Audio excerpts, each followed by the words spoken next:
Hello, it was 3 to 4 days ago on August 20th or 21st, 2024 that I would have been 11 months on testosterone. We're going to talk about what I mean by would have been, but first I want to apologize for, again, a delay in the video. This time it's because I've been moving and I had COVID, so my throat was like really clogged and terrible. So there's been some delays for legitimate reasons this time. But now I'm here, and we're just gonna do this little quick update. This one's probably gonna be a lot shorter than all the other ones, so we'll get to that. Let's start off with the voice reading though, because that is tradition. Shifting Tides by Cove Kramer. An inlet of rock and sand by the sea, it is I that you see. For many years the waves lapped against me. I shifted to greet them from time to time, but in others I was shy, hiding my coast. They were an expected presence, a constant in my youth. Slowly, though, I grew tentative of them. I asked the tide, why scrape at me? She answered nothing has changed. Surely something did, for now I feel pain. The waves grew taller all the same. In high tide, I reshaped my front, while in low, I was left to deliberate. Were allies brought to my tidal gates? Investigated Smooth Shell one day, I thought he looked rather plain, and then a friendly call turned him over, revealing rainbow swirls and tear-streaked truth. I was too quick to blame the tide, too naive to behold the moon. A cove is always changing shape, forming a haven in each wake. An inlet of rock and sand by the sea, it is I that you see. Alright, so, getting into changes for this month. I don't think much has changed, really at all. I am starting to notice like hair like on my knees. I might have said that last month, maybe I haven't, but I started to notice hairs in like very particular spots that weren't there before being like months ago, not like in the last month. It's more so that I'm noticing changes that have already happened. I've been like paying more attention to the facial hair. I've shaved it a few times. It does grow back. The muscle stuff, I've been feeling very like achy recently. Like I can definitely lift things, but I've been feeling achy for various reasons. Part of it is because I had COVID, so all my joints and stuff have been hurting. So because it's been like a lot of other things going on, it's hard to like really process what's been changing or happening, but I don't think much has changed. Hair, muscles, like atrophy, bottom growth, like hair, facial hair. Pretty much all those things are the same.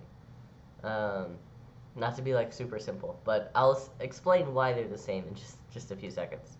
But yeah, I don't think much has been going on there. Now, this month update is going to be weird because I've technically not been on tea for a few weeks now, and I was on like half a dose of tea before that, and that's because I'm supposed to have my checkups every 3 months, and I wasn't able to make my checkup in the middle of the summer because I wasn't in the state, and the law in the state I'm in is that you have to be in state to update medical things and for therapy and stuff like that. So I couldn't make my 3-month appointment in the summer, and she can't renew my prescription until we do that appointment because that's where they do like my blood test to make sure everything's okay. So I have that appointment this Monday, and then that's when I'll get my prescription again, and then I can start tea again. For a while I went on a half dosage just to like draw it out as much as I could, and it lasted, I think, it lasted until like around my birthday, and then since then I've not been on tea. I will say that my monthly cycle has not come back this time around. Previously, when I was off for like a week or something, it usually came back. It has not come back yet, which is great because I don't want it to. But yeah, so I'm gonna start tea again probably Monday. I mean, we're gonna check my blood and everything, make sure everything's good. But after that, we're gonna continue doing tea. I'm unsure if I should count this month as a month on tea. I'm not really sure. Maybe my actual 1 year on testosterone will be 1 month later now, but it's still like the first year of change. Like I'm still mentally processing it, I guess. So there's still like change happening, even if physical change isn't happening. It's also not. It's not even like a month of testosterone makes the largest difference in the world either. So I'm unsure. I'll probably ask some friends for their input or whatnot. But that's pretty much what's been going on in terms of that. Going on to like the social aspects, since there's not been much in the way of physical changes, I will say that I've been processing gender a lot recently, and I'm feeling pretty good. Like I'm feeling good. Like like there can be dysphoria here or there, usually caused by something at this point. It's never random anymore. It's always like something led me to feel it. Um, but like I don't even feel bad when that comes up anymore. Like I'm usually able to process it. It's almost like when someone gives you harsh feedback and you know they're right, so you like take it in and you process it and it doesn't hurt as much. I feel like that's kind of how I'm doing, like how I'm processing dysphoria now. It's like I take it in, I recognize it, I recognize what caused it, I take it in, and then I think of other things that I am doing good that like push it down. So I've been feeling really good. Um, and I even reached the point, this is like a milestone for me personally. I went to this queer pool party in Vegas, of all places. Um, and it was very gay man dominant, which is what you would expect of a pool party of that nature. And like evidently, because it's gay men majority, uh, there's a lot of like everyone's shirtless and very like open with like their bodies. Let's just say that. And they're all just comfortable and they're all chatting and they're just having fun. And I was the only person there who was binding. Period. I wasn't the only trans person there, but pretty much most of the trans people there were NB or trans femme. So I was the only one there binding. I wasn't the only AFAB person either. There were women who had like bikinis, but again, I was the only one binding. So I was trying to process that when I was like swimming in the pool, because I've avoided pools for that reason, because I always got stressed about the idea of being the only one there like that. And so I was processing a lot of that there. I kind of took a risk and agreed to go and got there, and I was like, at first I stayed with all the people I went there with from the trans group because I was trying to be comfortable. But I started like straying from them and then like coming back. And I found that even though I was getting a lot of gender envy looking at all the men who were able to be shirtless while I couldn't, and while I wasn't like the most comfortable in the world in regards to, again, the fact that I was the only one with the binder on, um, people were generally nice to me, and I actually ended up talking to some people that I saw and like making conversation as if I were just another guy. And because it's a queer space, I was treated well, obviously, mostly. Um, so after all that, like after like sitting in the pool, watching all these other people like just enjoying themselves and whatnot, I went home because I had my flight later that day. So I went back to the hotel room, and while I was waiting for my flight, I just processed a lot of what happened. I was processing like the emotions behind all of it, and I feel pretty good. Like I don't regret going. I think I would actually go again, and that's something. Events like that are something that I've been scared of for a long time because I there's just something in my brain that's like you won't fit in, you shouldn't be there, etc., etc., etc.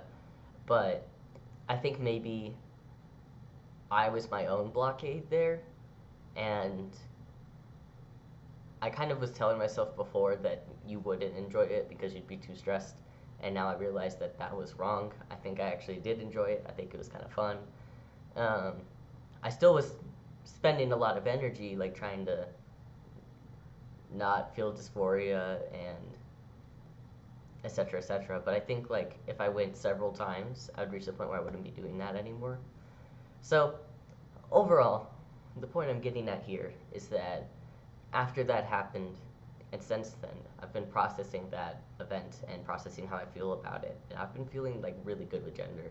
I've wanted to get into dance again, in terms of like just being comfortable with my body. I've had more dreams where I'm a trans person in the dream, which is always weird for me because I don't have realistic dreams usually. I usually have like nonsensical dreams.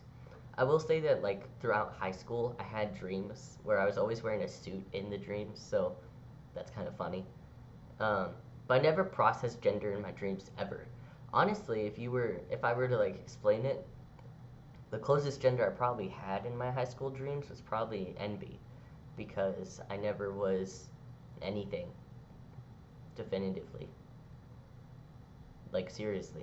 Um, I think I had like one or two dreams where I was like the badass woman, like the masculine woman, like kind of like Butch.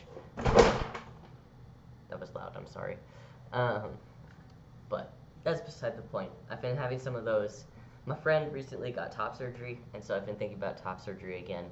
I've decided that I'm just gonna keep pushing it in the future because I think I'm okay. Okay, this is something we actually should talk about. I'm pushing it in the future because I actually kind of like my chest as it is to some degree by myself. But the difference between liking it myself and being comfortable in public with it are very different. I'm still very much not comfortable in public with it. I when I am in public, like school or work or whatnot, I feel I should have a flat chest because that's how I identify. I should have a flat chest. Um, but it's been hard recently because of rib pain for various reasons. Some of it's from binding, because again, I bind. I was supposed to take a break from binding after the family reunion, and I did take a break from binding after family reunion until I went to DEF CON in Las Vegas, and then I binded a lot again because it was Vegas, and I wasn't gonna not bind in Vegas at all. I most definitely was binding in Vegas, especially at such a male-dominant convention. Very queer convention, but vast majority men. So, because of that, I was binding a lot. Uh, and so, and while I was also binding, I was like lifting stuff and all kinds of other things. So I've been having some pain recently, a lot of like back pain. And so because of all that, I'm not binding for at least another week. So I'm also processing like what it's like not binding. I don't actually own any bras, so usually when I'm not binding, I'm just wearing nothing. And so I'm thinking about buying a bra again, but they're so expensive. It's I have so much anger with like the bra industry that it's like I'm boycotting it. Like I refuse to buy one even if I need it because it's so fucked up. And honestly, bras would probably just worsen the ribs shit anyway because they're already kind of bad. They already, especially the wired ones, like they're not good to wear. So I don't know. I'm unsure on the situation with all that, but if you set aside the fact that I can't bind, um, I'm pretty fine with my chest. What I wish, the ideal for me, is if I could like take it off and put it back on at will. I think I would be pretty content with that. I'd be more than happy with that because I would just leave them here, go to school, go to work, come home, and then like put them back on. I It sounds weird, but I've actually talked to a lot of other trans folk that like agree with that mentality that also like wish for the same thing. I think one of the things that we say in GSA is like we want like Velcro parts. You want to Velcro it off, Velcro it back on. So yeah, that's how I've been feeling about that. But I am still like doing research and paying attention to top surgery because I do think it is very possible I will get it too. Even if I like my current chest, I have a feeling that I would like my subsequent chest also, and I wouldn't be risking the rib pain, rib damage like I am currently, which is a serious thing because your ribs kind of are around your lungs and breathing is important. So there's a point in which I'll have to like decide, but I think that's going to be in the future when I have more money, more variables, whatnot. I'm going to see if I can pay off my student debt first. if I can. um, and we'll figure it out after that. I'm trying to debate if I should do a general life update or not. I guess so. School's about to start, so these videos may become more sparse, may not. Same with my other channel, especially with the books. May become sparse, may not. I am planning to do a drag show, hopefully. Cannot promise it will go well. I'm actually kind of stressed about it, I'm not gonna lie. But that will be coming up, so we're gonna try to figure out like to dress up and like what we'll do. The current plan is to do some Rocky Horror theme thing. I don't know who I would play. Maybe Riff Raff? I'm not sure. I'm not sure what the whole situation is there. We'll figure it out. But that's coming up. I want to do dance again, so I might be getting to burlesque again. I talked to some people at QueerCon and at my work and various other places about like what videos I should do for this channel, and I have like a list of ideas. There's a bunch of videos I've kept saying I would do and I haven't done them yet. So I think it is when I can get away from school, I'm gonna make an effort to make not trans update videos. I thought I would have time this summer, but it ended up being like surprisingly busy this summer. Like reflecting on it, really busy this summer. So I'm gonna keep trying to do that. If it doesn't happen, then I'm sorry, but school is school. This is my senior year, so it's a pretty difficult one. I may or may not be applying to grad school also during this year, and I have work also during school, so I will say the stress will be high. So I won't say that I'll postpone videos, but it's entirely possible. And I wouldn't even really blame myself because there's a lot on my plate coming up and I can see it coming. So just things to note. But yeah, I've been feeling pretty confident and very good about various things. I've been wanting to update about my ace identity, but the thing is that it's so inconsistent recently that I can't even update on it because it's being so weird. And I like there's a point in which I'm like I don't know what I could say, and I don't know if like it would actually help anyone other than saying I'm confused too, we're all in the same boat or something like that. So can't really update too much on that.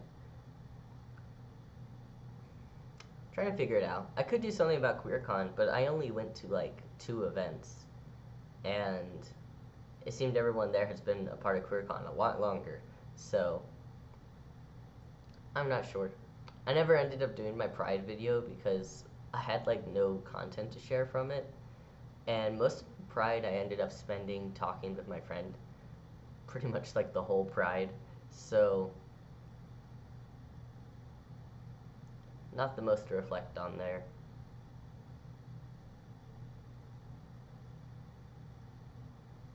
I'm not sure, but I'll get back to y'all. Maybe I'll do a video on OSTEM since this is my last year with OSTEM, so I can like present on how you find OSTEM, how to participate, stuff like that, and maybe like explain what GSA is for those who don't know what GSA is. But I don't know. With all that said, I'm gonna go ahead and go do other things.